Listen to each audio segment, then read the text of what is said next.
अस्सलाम वालेकुम जी। Fundamental of physics Halliday Resnick Walker का 10th एडिशन है। चैप्टर 4 चल रहा है, motion in 2 and 3 dimension. Problem number 11 देखेंगे। हमें एक पार्टिकल की पोजीशन दी गई है, एक्स वाई प्लेन में पोजीशन वेक्टर दे दिया गया है। अब यहाँ पे आर मीटर में है, टी जो है वो सेकंड्स के अंदर है। अब हमसे मांग क्या रहा है कि यूनिट वेक्टर की नोटेशन में बताओ पोजीशन वेक्टर, वेलोसिटी, एक्सेलरेशन जब टाइम 2 सेकंड हो, यानी 2 सेकंड के लिए हमें ये तीनों चीजें बतानी है।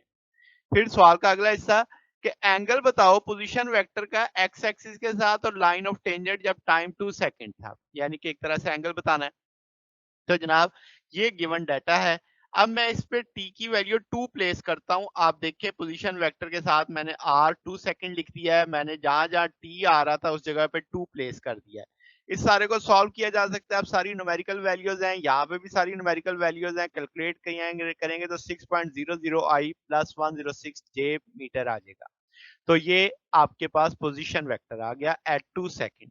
फिर इसी तरीके से जब वेलोसिटी निकालनी है तो पोजीशन वेक्टर का डिफरेंशियल ले लेंगे टाइम के लिहाज से। तो जब मैं इसे टी के लिहाज से डिफरेंशियल करूंगा तो ये 3 नीचे उतरेगा, 6 हो जाएगा, 2 बच जाएगा, यहाँ पे ये सिर्फ 5 बच जाएगा।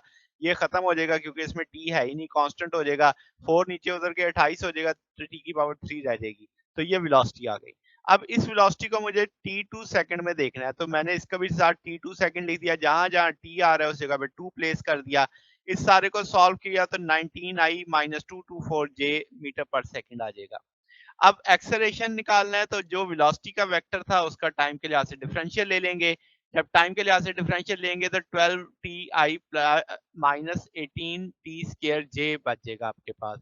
अब इसमें भी एक्सेलरेशन भी 2 सेकंड में मुझे चाहिए था, तो टी की जगह 2 डाल देंगे तो सॉल्व करेंगे तो 20 आई माइनस 336 जे मीटर पर सेकंड स्क्वायर होगा।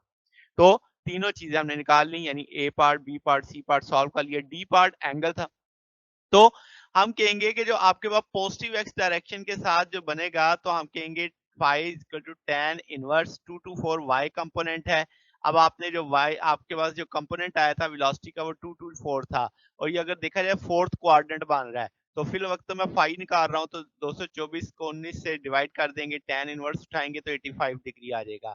तो अब आपके पास यहाँ पे फोर्थ क्वाड्रेंट होने की वजह से हम कहेंगे 360 माइनस 5, और यहाँ से 360 में से 5 निकाल देंगे तो 24/7। या पॉजिटिव एक्स एक्सिस के साथ एंटी क्लॉकवाइज या काउंटर क्लॉकवाइज डायरेक्शन में ये आपका एंगल आ जाएगा।